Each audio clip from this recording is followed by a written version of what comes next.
ದಯಾಘನ ಗವಿಸಿದ್ದೇಶನನ್ನು ಗುರುನಾಥ ಶಿವಶಾಂತ ಶಿವಯೋಗಿಯನ್ನು ಹೃನ್ಮಂದಿರದಲ್ಲಿ ಸ್ಮರಿಸಿ, ವೇದಿಕೆ ಮೇಲಿರುವ ಎಲ್ಲ ಪೂಜ್ಯರಲ್ಲಿ, ಹಿರಿಯರಲ್ಲಿ, ಈ ಸಮಾರಂಭದಲ್ಲಿ ಯಾತ್ರಾ ಮಹೋತ್ಸವದಲ್ಲಿ ಪಾಲ್ಗೊಂಡಿರುವ ತಾವೆಲ್ಲ ಗವಿಸಿದ್ದೇಶನ ಸ್ವರೂಪರೆಂದೇ ಭಾವಿಸಿ ತಮಗೆಲ್ಲರಿಗೂ ಶರಣು ಶರಣಾರ್ಥಿಗಳು. ನೀವು ಕೂಡ್ರಲ್ಲ, ಒಂದು 5 ನಿಮಿಷ ಮುಗಿಸೋಣ. ಕೂಡ್ರಿ, ಎಲ್ಲರೂ ಕೂಡ್ರಿ, ಎಲ್ಲಿ ಕೂಡ್ರಿ.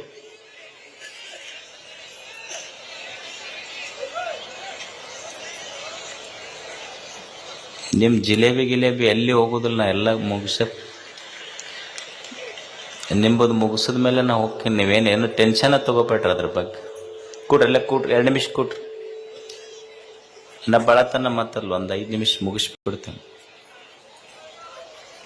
ಆ ಮೊಬೈಲ್ ಟಾರ್ಚ್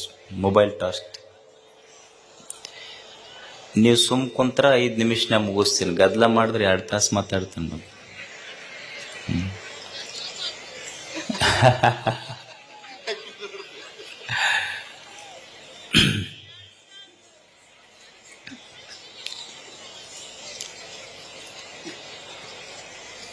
ಒಂದು ತಾಯಿಯ ಗರ್ಭದಿಂದ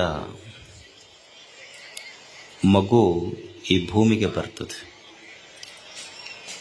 ತಾಯಿಯ ಗರ್ಭದಿಂದ ಮಗು ಈ ಭೂಮಿಗೆ ಬರುವಾಗ ಹುಟ್ಟುವ ಮಗು ಅಳುತ್ತಾ ಈ ಭೂಮಿಗೆ ಬರ್ತದೆ.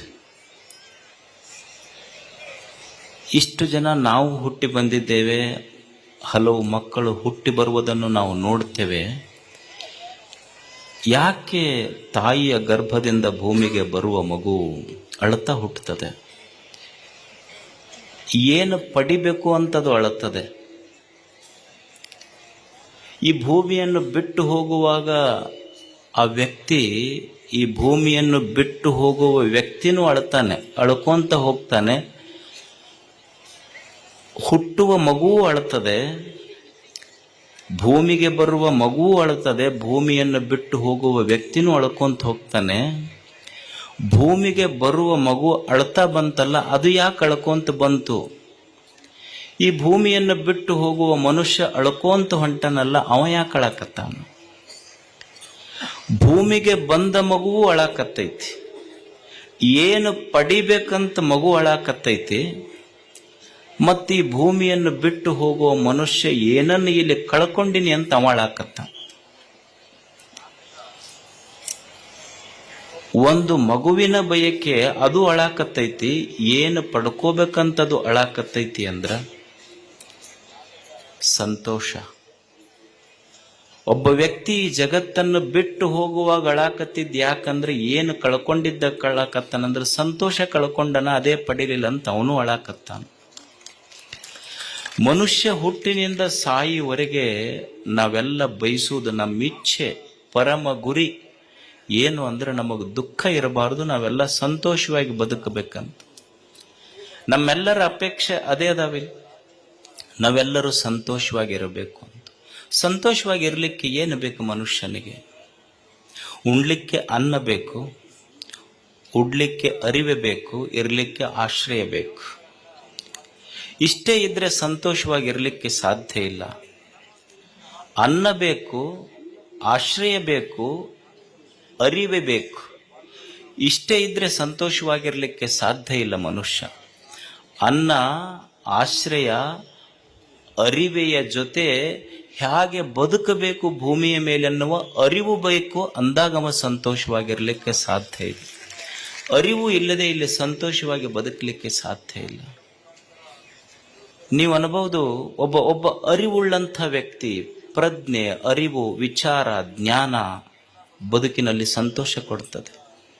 ಈಗ ಒಂದು ಕಲ್ಲು ತಂದು ಕೊಟ್ರೆ, ನೀವು ಒಂದು ಕಲ್ಲು ತಂದು ಕೊಟ್ರ ಅರಿವಿಲ್ಲದ ವ್ಯಕ್ತಿ ಅದನ್ನು ಸುತ್ತಿಗೆ ತಗೊಂಡು ಹೊಡೆದು ಕಂಕರ ಮಾಡ್ತಾನೆ. ಅದೇ ಅವನಿಗೆ ಅರಿವು, ಪ್ರಜ್ಞೆ, ಕಲಾತ್ಮಕತೆ, ಸೃಜನಶೀಲತೆ ಇತ್ತು ಅಂದ್ರೆ, ಸೃಜನಶೀಲತೆ, ಅರಿವು ಇಲ್ಲದವ ಕಲ್ಲು ತಂದು ಕೊಟ್ರೆ ಅದನ್ನು ಒಡೆದು ಕಂಕರ್ ಮಾಡ್ತಾನ. ಅರಿವು ಸೃಜನಶೀಲತೆಯುಳ್ಳ ವ್ಯಕ್ತಿಗೆ ಅದೇ ಕಲ್ಲು ಕೊಟ್ರ ಇಲ್ಲಾರ್ದವ ಆ ಕಲ್ಲಿನಿಂದ ಕಂಕರ್ ಮಾಡ್ತಾನ. ಅರಿವಿದ್ದವ ಅದೇ ಕಲ್ಲಿನಿಂದ ಶಂಕರನನ್ನೇ ನಿರ್ಮಾಣ ಮಾಡ್ತಾನ. ಅರಿವು ಇದನ್ನ ಮಾಡುತ್ತದೆ. ನೀವು ಅನ್ಬೋದು, ಅಲ್ರಿ ನಮಗೇನು ಅರಿವಿಲ್ಲೇನು ಅಂತ. ಈಗ ನೀವು ನೋಡಿ, ನಿಮ್ದೊಂದು ಮೊಬೈಲ್ ಇರ್ತದೆ. ಮೊಬೈಲ್ ಬಿದ್ದರೂ ಒಡಿತೈತೆ ಅಂತ ತಿಳ್ಕೊಂಡು ಅದಕ್ಕೊಂದು ಸ್ಕ್ರೀನ್ ಗಾರ್ಡ್ ಹಾಕ್ತಿರಿಲ್ಲ, ನೀವೆಲ್ಲ ಹಾಕ್ತಿರಿಲ್ಲ. ಮೊಬೈಲ್ ಬಿದ್ದರೂ ಒಡಿತೈತಿ ಅಂತ, ಮೊಬೈಲ್ ಒಡಿಬಾರ್ದಂತ ಒಂದು ಸ್ಕ್ರೀನ್ ಗಾರ್ಡ್ ಹಾಕ್ತಿರಿ. ಮತ್ತು ಗಾಡಿ ಮೇಲೆ ಹೋಗಾಗ ಕೆಳಗೆ ಬಿದ್ರೆ ತಲಿ ಹೊಡಿತೈತಿ ಅಂತ ಹೆಲ್ಮೆಟ್ ಹಾಕೋಲಾರ್ದೆ ಅಡ್ಡಾಡಿರ್ತೀವಲ್ಲ. ಮತ್ತು ಅರಿವು ಐತೆ, ನಮಗೆ ಅರಿವಿದ್ರೆ ನಾವ್ಯಾಕೆ ಮಾಡ್ತಿದ್ವಿ ಇದನ್ನ? ಅರಿವು ಎಷ್ಟು ದೊಡ್ಡ ಕೆಲಸ ಮಾಡ್ತೈತಿ. ಕರ್ನಾಟಕ ಕನ್ನಡ ಭಾಷೆ ಐತಿ. ಇಲ್ಲಿ ಎಷ್ಟು ಮೂಲಾಕ್ಷರಗಳದಾವ? 49 ಮೂಲಾಕ್ಷರ ಅದಾವ. ಇದೇ 49 ಮೂಲಾಕ್ಷರಗಳನ್ನು ಬಳಸಿದ ಬೇಂದ್ರೆ, ಕುವೆಂಪು ಜ್ಞಾನಪೀಠ ಪ್ರಶಸ್ತಿ ತಗೊಂಡ್ರು. ನಾವು ಅದೇ 49 ಅಕ್ಷರದ ಭಾಷೆಯನ್ನೇ ಬಳಸ್ತೀವಿ. ನಾವೇನು ಮಾಡಿವಿ? ಅದೇ ಭಾಷೆ ಬಳಸಿ ಇನ್ನೊಬ್ರು ಬೆಂಕಿ ಹಚ್ಚ ಕೆಲಸ ಮಾಡಿವಿ. ಯಾವ ಪ್ರಶಸ್ತಿನೂ ಬಂದಿಲ್ಲ ನಮ್ಗೆ. ಅಂದ್ರೆ ಅರಿವುಳ್ಳಂಥ ವ್ಯಕ್ತಿ ಇದನ್ನೇ ಬಳಸಿ ಜ್ಞಾನಪೀಠ ಪ್ರಶಸ್ತಿ ತಗೊಂಡ. ಅರಿವಿಲ್ಲಾರ್ದ ನಾವು ಬೆಂಕಿ ಹಚ್ಚೋ ಕೆಲಸ ಮಾಡ್ತಾನ ಅಷ್ಟೆ. ಈಗ ನಿಮಗೆ ಹಾಲೈತಿ, ಹಾಲು ಕುಡಿದ್ರೆ ಏನು ಗೊತ್ತಾಗ್ತೈತಿ, ಏನು ಬರ್ತೈತಿ ಅಂತ ಗೊತ್ತೈತಿ ಇಲ್ಲಿ.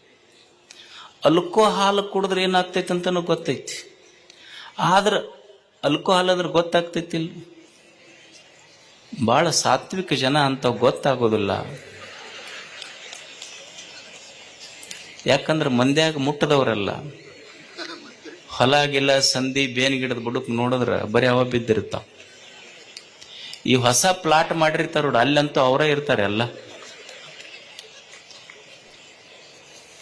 ಹಾಲು ಕುಡಿದ್ರೆ ಏನಾಗ್ತೈತಿ, ಅಲ್ಕೋ ಹಾಲು ಕುಡಿದ್ರೆ ಏನಾಗ್ತೈತಿ ಅನ್ನೋ ಅರಿವು ನಮಗಿಲ್ಲ. ಅದಕ್ಕೆ ಅಲ್ಕೋ ಹಾಲು ಕುಡಿತೀವಿ. ಮತ್ತು ಅವ್ರು ಕುಡಿಯೋರು ಅದರಲ್ಲ ಬಹಳ ದೇಶಭಕ್ತರು, ನಾಡಿನ ಭಕ್ತರು. ಪಾಪ ಅವರು ತಪ್ಪನಬಾರ್ದು ಅವ್ರದ್ದು. ಯಾಕಂದ್ರ ಅವರು ಕುಡಿದೇ ಇದ್ರೆ ಸರ್ಕಾರಗಳ ನಡೀದಿಲ್ಲ. ಅದಕ್ಕೆ ಕುಡಿತಾರ ಅವ್ರು. ಬಹಳ ಕಟ್ಟ ದೇಶಭಕ್ತರು ಅವ್ರು.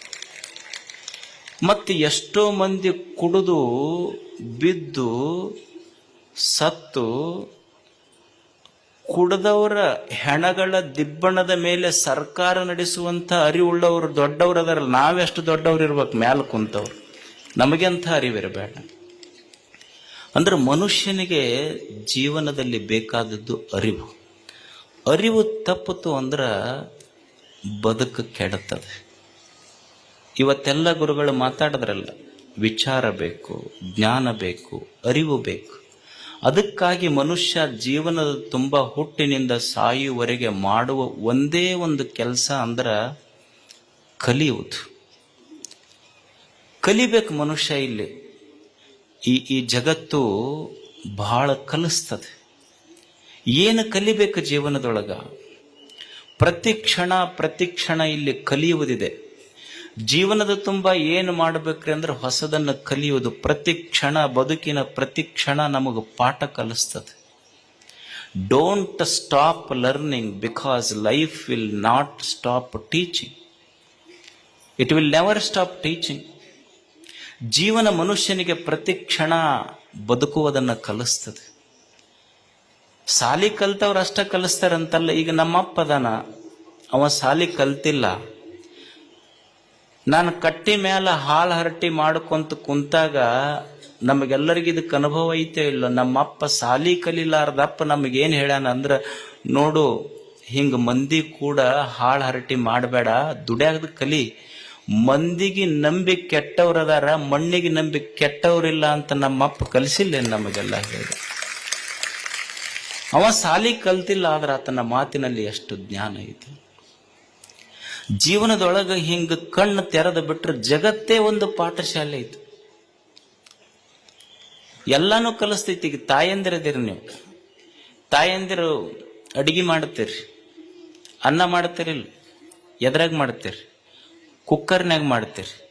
ನಿಮಗೆ ಕುಕ್ಕರ್ ಏನು ಕಲಿಸ್ತೈತಿ ಅಂದ್ರೆ, ನಮ್ಮ ಬುಡಕ ನಮಗೆ ಆಗ್ಲಾರ್ದವ್ರು ಬೆಂಕಿ ಇಟ್ಟರು ಸಹಿತ ಸೀಟಿ ಹೊಡ್ಕೊಂತ ಅಡ್ಡಾಡ್ಬೇಕಂತ ಕುಕ್ಕರ್ ಕಲಿಸ್ತೈತಿ ನಮ್ಮ ಜೀವನ. ನಮಗಾಗ್ಲಾರ್ದವ್ರು ನಮ್ಮ ತಳಕ ಬೆಂಕಿ ಇಟ್ಟರು ಒಟ್ಟು ಸೀಟಿ ಹೊಡ್ಕೊಂತ ಅಡ್ಡಾಡ್ಬೇಕು. ನಾವು ಕುಕ್ಕರ್ ಕಲಿಸ್ತೈತಿ ಮನುಷ್ಯ, ನೋಡಿ ಕಲಿಬೇಕಷ್ಟೇ ನಾವು. ಈಗ ಮಿಕ್ಸರ್ ಐತಿ, ಮಿಕ್ಸರ್ ಏನು ಕಲಿಸ್ತೈತಿ ನಮಗೆ?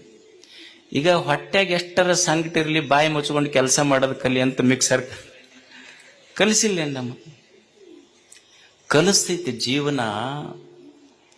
ಜೀವನ ಅಂದ್ರ ಈ ಜಗತ್ತೈತಲ್ಲ, ಜಗತ್ತು ಅಂದ್ರ ಇದೊಂದು ಡೊನೇಷನ್ ಇಲ್ಲದ ಪಾಠಶಾಲೆ ಅಂದ್ರೆ ಜಗತ್ತಿದು.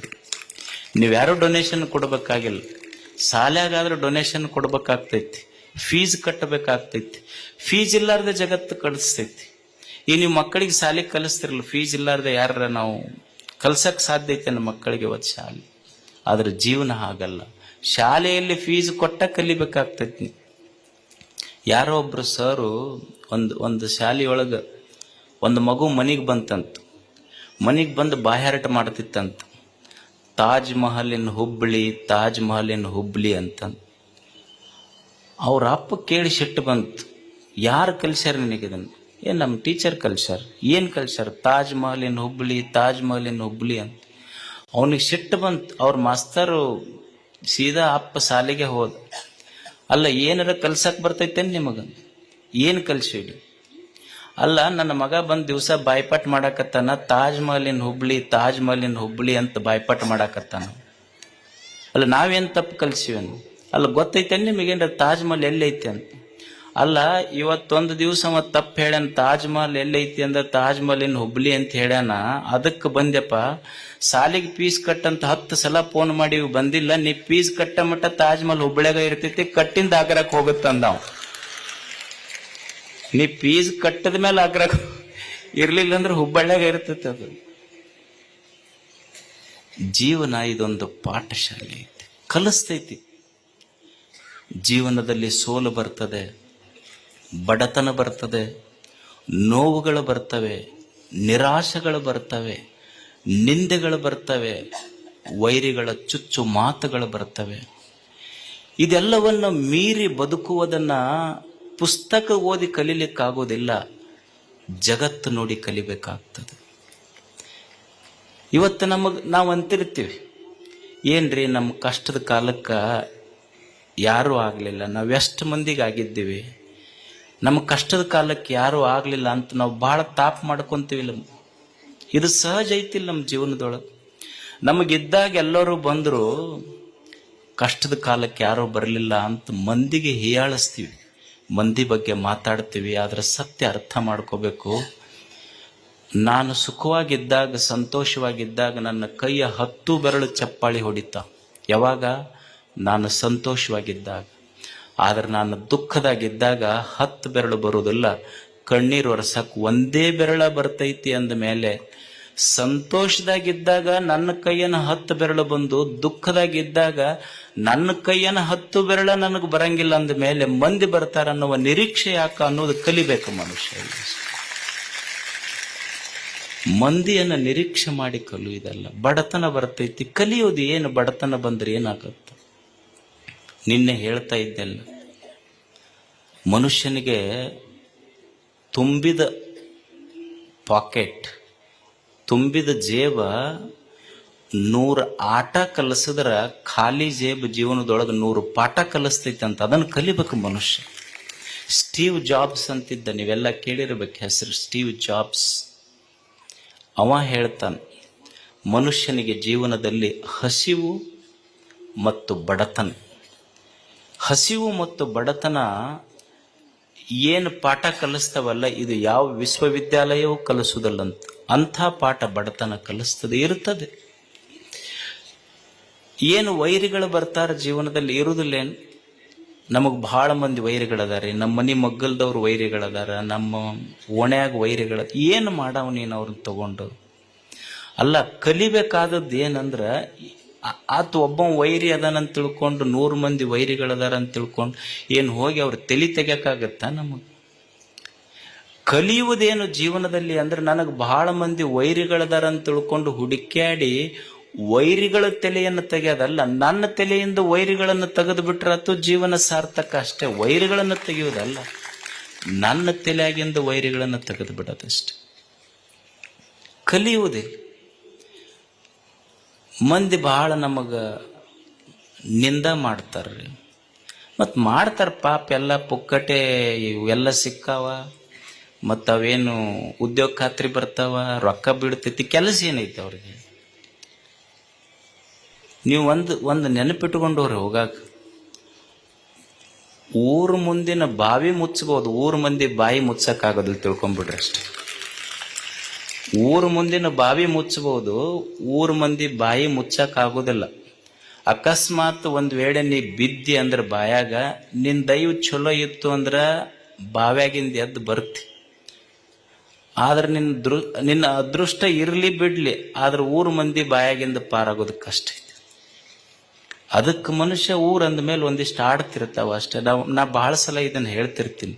ಏನಂದ್ರ, ಈಗ ನಿನ್ನೆ ಮೊನ್ನೆ ಅಡಿಗೆ ಮಾಡಿರ್ತಾರೆ ಮನ್ಯಾಗ, ಅಡಿಗೆ ಮಾಡಿದ್ದು ನಮಗೆ ತಂದಿಟ್ಟು ಕೂಡ್ಲೇ ನಾವು ಮನ್ಯಾಗ ಸಿಟ್ಟಿಗೆ ಹೇಳ್ತೀವಿ. ಏನಂತೀವಿ ಅಂತಾರಿಲ್ಲ ಗಂಡ್ಮಕ್ಳು, ನಿನ್ನೆ ಮೊನ್ನೆ ತಂದಿಟ್ಟು ಏನು ನನಗೆ ಹಳಸಿದ್ದು ಯಾರು ಅಂತಾರೆ ಮನ್ಯಾಗ ಅನ್ನೋದಿಲ್ಲ. ನೀವು ಏನಾಗ್ತೈತೆ ಉಂಡ್ರಿ, ಏನು ಒಂದು ಸಮಸ್ಯೆ ಏನು ಅಲ್ಲ. ನಿನ್ನೆ ಮೊನ್ನೆ ಮಾಡಿದ ಹಳಸಿದ ಅಡಿಗೆ ಉಂಡ್ರೆ ಹೊಟ್ಟೆ ಕೆಡ್ತೈತೆ ಅಂತ ನಮಗೆ ಗೊತ್ತೈತೆ ಇಲ್ಲ. ನಿನ್ನೆ ಮೊನ್ನೆ ಮಾಡಿದ ಹಳಸಿದ ಅಡಿಗೆ ಉಂಡ್ರ ಹೊಟ್ಟೆ ಕೆಡ್ತೈತಿ. ನಿನ್ನೆ ಮೊನ್ನೆ ಆಡಿದ ಮಾತು ತಲೆಯಾಗಿ ಇಟ್ಕೊಂಡ್ರೆ ತಲೆನೂ ಕೆಡ್ತೈತಿ ಅಂತ ಗೊತ್ತಿರ್ಬೇಕು ಮನುಷ್ಯಾಗ. ಇದನ್ನ ಕಲಿಯುವುದೇ ಜೀವನದೊಳಗೆ ಅಷ್ಟೆ. ಅದಕ್ಕೆ ಜೀವನ ಅಂದ್ರೆ ಕಲಿಯುವುದಷ್ಟೇ ಇಲ್ಲ. ಏನು ಕಲಿಯುವುದು ಅಂದ್ರೆ, ನಾ ಅನ್ಕೊಂಡಂಗ ನನ್ನ ಇಚ್ಛೆಯಂತೆ ಜಗತ್ತು ನಡೆಯುವುದಿಲ್ಲ. ಇಲ್ಲಿ ನಾವೇನು ಕಲಿಬೇಕು ಅಂದ್ರೆ, ನನ್ನ ಇಚ್ಛೆಯಂತೆ ನಾ ಅನ್ಕೊಂಡಂಗ ಈ ಜಗತ್ತು ನಡೆಯುವುದಿಲ್ಲ. ಈಗ ಯಾವ ಅತ್ತಿಗೆ ಇಚ್ಛೆ ಇಲ್ಲ ಹೇಳಿ, ನನ್ನ ಸೊಸೆ ಬಂದು ಬಿಸಿ ರೊಟ್ಟಿ ಮಾಡಿ ಕೊಡ್ಬೇಕಂತ ಯಾ ಅತ್ತಿಗೆ ಇಚ್ಛೆ ಇರೋದು? ಎಲ್ಲ ಅತ್ತಿಯವ್ರಿಗೆ ಇರುತ್ತೆ.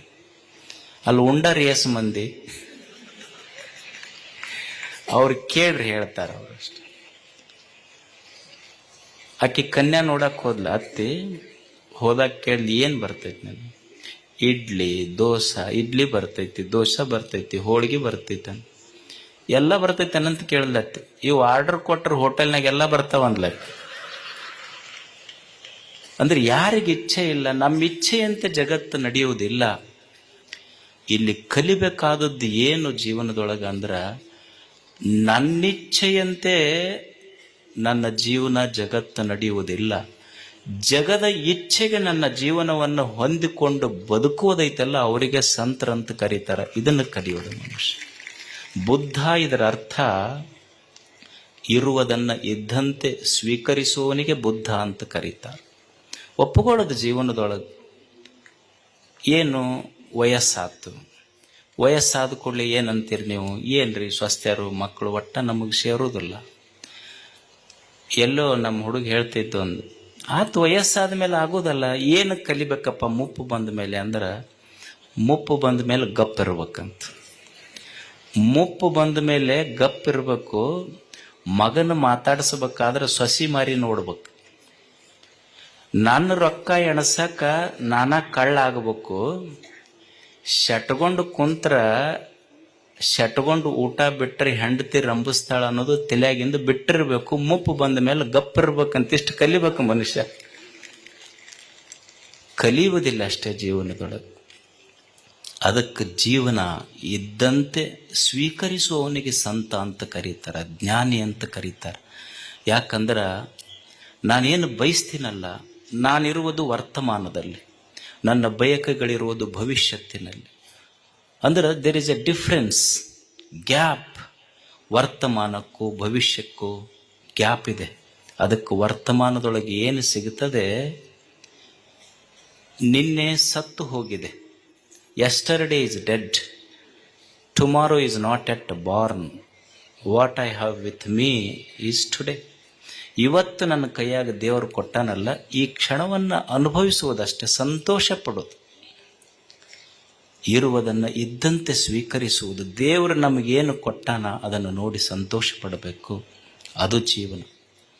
ಒಬ್ಬರು ಗುರುಗಳು, ಅವ್ರ ಹತ್ರ ಒಂದು 3 ಜನ ಶಿಷ್ಯರು ಅಭ್ಯಾಸ ಮಾಡಿದ್ರು. ಒಂದು ಗುರುಕುಲ ಇತ್ತದು. 3 ಜನ ಅವ್ರ ಹತ್ರ ಅಧ್ಯಯನ ಮಾಡಿ ಹೋದ್ರು. ಹೋಗಿ ಮತ್ತೆ ಗುರುಗಳ ದರ್ಶನಕ್ಕೆ ಬಂದ್ರು ಆಶ್ರಮಕ್ಕೆ. ಗುರುಗಳು 3 ಊಟಕ್ಕೆ ಕೊಟ್ರು. ಊಟಕ್ಕೆ ಒಬ್ಬನಿಗೆ ಬಂಗಾರದ ತಟ್ಟೆ ಕೊಟ್ರು, ಒಬ್ಬನಿಗೆ ಬೆಳ್ಳಿ ತಟ್ಟೆ ಕೊಟ್ರು, ಒಬ್ಬನಿಗೆ ಮಣ್ಣಿನ ತಟ್ಟೆ ಕೊಟ್ರು. ಎಲ್ಲರ ತಾಟಿನೊಳಗೂ ಒಂದೊಂದು ರೊಟ್ಟಿ ಹಾಕಿದ್ರು, ಉಂಡ್ರು. 3 ರೊಟ್ಟಿ ನೀಡಿದ್ರು ಗುರುಗಳು. ಒಬ್ಬನಿಗೆ ಬಂಗಾರ ತಟ್ಟೆ, ಒಬ್ಬನಿಗೆ ಬೆಳ್ಳಿ ತಟ್ಟೆ, ಒಬ್ಬನಿಗೆ ಮಣ್ಣಿನ ತಟ್ಟೆ ಕೊಟ್ಟು 3 ಒಂದೊಂದು ರೊಟ್ಟಿ ಹಾಕಿ ಊಟ ಮುಗಿದ ಮೇಲೆ ಮಣ್ಣಿನ ತಟ್ಟೆಯಲ್ಲಿ ಬೆಳ್ಳಿ ತಟ್ಟೆಯಲ್ಲಿ ಉಂಡ ಶಿಷ್ಯರು ಗುರುಗಳಿಗೆ ಬಂದು ಹೇಳಿದ್ರು, ಅಲ್ಲ ನೀವು ಬಹಳ ದೊಡ್ಡವ್ರಂತ ತಿಳ್ಕೊಂಡಿದ್ವಿ ನಾವು. ನಮ್ಮ 3 ಬ್ಯಾರೆ ಬೇರೆ ತಟ್ಟೆ ಕೊಟ್ರಿ ನೀವು. ಅವನಿಗೆ ಬಂಗಾರ ತಟ್ಟೆ ಕೊಟ್ರಿ, ಅವನಿಗೆ ಬೆಳ್ಳಿ ತಟ್ಟೆ ಕೊಟ್ರಿ, ನನಗೆ ನೋಡಿದ್ರೆ ಬರೀ ಮಣ್ಣಿನ ತಟ್ಟೆ ಕೊಟ್ರಿ ಅಂತ ಶಿಷ್ಯ ಕಂಪ್ಲೇಂಟ್ ಮಾಡದ ಗುರುಗಳಿಗೆ. ಅವಾಗ ಗುರು ಹೇಳ್ದ, ನೋಡು, ಅವನಿಗೆ ಬಂಗಾರದ ತಟ್ಟೆ ಕೊಟ್ಟಿರಬಹುದು, ಅವನಿಗೆ ಬೆಳ್ಳಿ ತಟ್ಟೆ ಕೊಟ್ಟಿರಬಹುದು, ನಿನಗೆ ಮಣ್ಣಿನ ತಟ್ಟೆ ಕೊಟ್ಟಿರಬಹುದು. ನಿನ್ನ ಲಕ್ಷ್ಯ ತಟ್ಟೆಯ ಕಡೆ ಹೋತೆ ಹೊರತು ತಟ್ಟೆಯಲ್ಲಿ ಹಾಕಿದ ರೊಟ್ಟಿ ಒಂದೇ ಅನ್ನುವ ಕಲ್ಪನಾ ನಿನಗೆ ಬರಲಿಲ್ಲಲ್ಲ. ಜೀವನದೊಳಗೆ ಒಬ್ಬ ಹೆಚ್ಚಿರಬಹುದು, ಒಬ್ಬರಿಗೆ ಕಡಿಮೆ ಇರಬಹುದು, ಒಬ್ಬ ಶ್ರೀಮಂತ ಇರಬಹುದು, ಒಬ್ಬ ಬಡವಿರಬಹುದು, ಒಬ್ಬ ಸುಂದರ ಇರಬಹುದು, ಒಬ್ಬ ಕಪ್ಪಿರಬಹುದು. ಆದರೆ ದೇವರು ನಮ್ಮ ತಟ್ಟೆಯಲ್ಲಿ ಸುಂದರವಾದ ಜೀವನವನ್ನು ಹಾಕಿದ್ದಾನೆ. ಈ ಜೀವನವನ್ನು ಏನು ಆಯುಷ್ಯ ಕೊಟ್ಟಾನ ಅವನಿಗೆ ಸಂತೋಷ ಆಗುವಂಗೆ ಬದುಕಿ ಹೋಗುವುದೇ ನಿಜವಾದ ಜಾತ್ರೆ. ಇದು ಜೀವನದ ಉದ್ದೇಶ ಅಷ್ಟೆ. ಇಲ್ಲೇನು ಯಾರು ಖಾಯಮಿರಾಕ್ ಬಂದಿಲ್ಲ. 4 ದಿವಸ ಇರ್ತೀವಿ, ಇರೋದ್ರಾಗ ಚಂದ ಹೊಂದ್ಕೊಂಡು ಎಲ್ಲರೂ ಕೂಡ ಇದ್ದು ಹೊಂದ್ಕೊಂಡು ಹೋಗೋದಷ್ಟೇ. ಕಲಿಯೋದು ಈಗ ಶಾಲ್ಯಾಗ ಕಲಿಸ್ತಾರೆ, ಇಲ್ಲಿ ನಿಮಗೆ ವ್ಯಾಕರಣ ಕಲಿಸ್ತಾರೆ. ವ್ಯಾಕರಣದಾಗ ಏನು ಕಲಿಸ್ತಾರೆ ಹೇಳ್ರಿ? ಹೊಂದಿಸಿ ಬರೆಯಿರಿ ಅಂತ ಕಲ್ತೀರ ಇಲ್ಲ? ಹೊಂದಿಸಿ ಬರೆಯಿರಿ ಅಂತ ಕಲಿಸ್ತಾರೆ. ಏನು ಕಲಿಸ್ತಾರೆ ಅಂದ್ರೆ, ಇಲ್ಲೊಂದು ಲೈನ್ ಕೊಟ್ಟಿರ್ತಾರೆ, ಅದು ಎ ಇಟ್ಟು ಇದು ಒಂದಿರ್ತೈತಿ, ಆ ಕಡೆ 5ನೇ ನಂಬರ್ದು ಕೆಳಗೆ ಇಟ್ಟಿರ್ತಾರೆ. ಅಂದ್ರೆ 5ನೇ ನಂಬರ್ದು ಇಲ್ಲಿ 1ನೇ ನಂಬರ್ ಇತ್ತಂದ್ರೆ ಅದು ಕೂಡ್ತೈತಿ. ಅದು ಹೊಂದಿಸಿ ಬರದ್ರ ಪದಕ್ಕೆ ಅರ್ಥ ಬರ್ತೈತಿ, ಹೊಂದ್ಕೊಂಡು ಬದುಕಿದ್ರೆ ಜೀವನಕ್ಕೆ ಅರ್ಥ ಬರ್ತೈತಿ ಅಂತ ಕಲೀಲಿ ಅಂತ ಹೊಂದಿಸಿ ಬರೆಯಿರಿ ಕಲಿಸ್ಯಾರ ಅವರು. ಅದಕ್ಕೆ ಜೀವನದಲ್ಲಿ ಕಲ್ಕೊಂತ ಯಾರು ಕೂಡ ದ್ವೇಷ ಕಟ್ಕೊಂಡು ಇನ್ನೊಬ್ಬರಿಗೆ ಟೀಕೆ ಮಾಡಿ ಏನೂ ಕಲಿಯೋದಿಲ್ಲ, ಸಾಧಿಸುವುದೂ ಇಲ್ಲ. ಇರುವಷ್ಟು ದಿವಸ ಸಂತೋಷವಾಗಿ ಇನ್ನೊಬ್ಬರ ಮನಸ್ಸಿಗೆ ನೋವು ಮಾಡದಂಗ ಚಂದ ಕಾಯಕ ಮಾಡ್ಕೊಂತ ಬದುಕೋದೇ ನಿಜವಾದ ಜೀವನದ ಸಾಧನೆ ಅನ್ನುವಂಥ ಮಾತು ಹೇಳಿ, ಪ್ರತಿ ಕ್ಷಣ ಏನು ಜೀವನ ಕೊಟ್ಟನಲ್ಲ ಅವನನ್ನು ನೆನೆಸಿ ಬದುಕೋದಷ್ಟೇ. ಈಗ ನೀವು ಹಳ್ಳಿ ರೈತರದಿರಿ, ಹಳ್ಳಿ ರೈತರಿಗೆ ಅನುಭವ ಇರ್ತೈತಿ. ಹಳ್ಳಿ ರೈತ ಹೊಲಕ್ಕೆ ಗಳೆ ನೇಗಿಲು ಹೊಡ್ಯಕ್ಕೆ ಹೋಗ್ತಾನೆ. ಹೋಗುವಾಗ ಒಂದು ಬುತ್ತಿ ಇರ್ತೈತಿ, ಬುತ್ತಿ ಕಟ್ಕೊಂಡು ಹೋಗಿರ್ತಾನೆ. ಬುತ್ತಿ ಕಟ್ಕೊಂಡು ಹೋಗಿ ಅದನ್ನು ಬೇನಿಗಿಡದ ಬುಡಕ್ಕಿಟ್ಟು ಬುತ್ತಿ ಇಟ್ಟು ತಾನು ಗಳೆ ನೇಗಿಲು ಹೊಡ್ಯಕ್ಕೆ ಹೋಗ್ತಾನೆ. ನಾಯಿ ಬುತ್ತಿ ಮುಂದೆ ಕುಂತಿರ್ತೈತಿ, ಕಾಗಿ ಆ ಬುತ್ತಿ ತಿನ್ನಕ್ಕೆ ಬಂದಿರ್ತಾವ. ಅದು ಬಂದು ಬುತ್ತಿ ತಿನ್ನಕ್ಕೆ ಕಾಗಿ ಬುತ್ತಿ ತಿನ್ನಕ್ಕೆ ಬಂತು ಅಂದ್ರ ನಾಯಿ ಏನು ಮಾಡ್ತೈತಿ ಅಂದ್ರೆ ಆ ಕಾಗಿಗೆ ಬೊಗಳಿ ಓಡಿಸ್ತೈತಿ. ಏನೂ ತಿಳುವಳಿಕೆ ಇಲ್ಲದ ನಾಯಿಗೆ ಗೊತ್ತೈತಿ ಏನಂದ್ರೆ ಇದು ಬುತ್ತಿ ನನ್ನ ಮಾಲಕ್ಕಂದು ಅಂತ. ಹಂಗ ನಮಗ್ ಗೊತ್ತಿರಬೇಕು, ತಟ್ಟಿಯೊಳಗೆ ಬಿದ್ದ ಪ್ರತಿ ತುತ್ತೈತೆಲ್ಲ ಇದು ನಂದಲ್ಲ, ಕೊಟ್ಟ ಮಾಲೀಕ ಮ್ಯಾಲದನ ಅನ್ನೋ ಕಲ್ಪನೆಯಿಂದ ಬದುಕುವುದಷ್ಟೆ. ಹಾಗೆ ಬದುಕುವುದಷ್ಟೇ. ಆ ಬದುಕನ್ನು ಕಲಿಸುವುದಕ್ಕಾಗಿ ಇಷ್ಟೆಲ್ಲ ಸಂತರು, ಶರಣರು, ಪೂಜ್ಯರು ಬಂದಾರ. ಅವರಿಂದ 2 ಒಳ್ಳೆಯ ನುಡಿಗಳನ್ನು ಕಲಿತು ನೆನಪಿಟ್ಟುಕೊಂಡು ಹೋಗೋದು. ಅವು ಇವು ನೆನಪಿಟ್ಕೋಬೇಡ್ರಿ, ಇಂಥವೆರಡು ನೆನಪಿಟ್ಟುಕೊಂಡು ಹೋದ್ರೆ ಜೀವನ ಸಾರ್ಥಕ ಆಗ್ತದೆ. ಅದಕ್ಕೆ ಇದೊಂದು ಅದ್ಭುತವಾದ ಜಾತ್ರೆ ವರ್ಷದಿಂದ ವರ್ಷಕ್ಕೆ ನಡೀತಾ ಇದೆ. ಇದು ಹೆಂಗೆ ನಡೀತೈತಿ ಅಂದ್ರೆ ನೋಡ್ರಿ, ನಾವೆಲ್ಲ ಕುರ್ಚಿ ಮೇಲೆ ಕುಂದ್ರಶ, ನೀವೆಲ್ಲ ಚಂದ ಇಷ್ಟು ವೇದಿಕೆ ಮೇಲೆ ಚಲೋ ಚಲೋ ಕಾರ್ಯಕ್ರಮ ನೋಡಕತ್ತೀರಿ. ಆದ್ರೆ ನಾವು ಕುಂತು ಮಾಡೀವಿ ಅಂದ್ರೆ ಜಾತ್ರೆ ಆಗಿಲ್ಲ.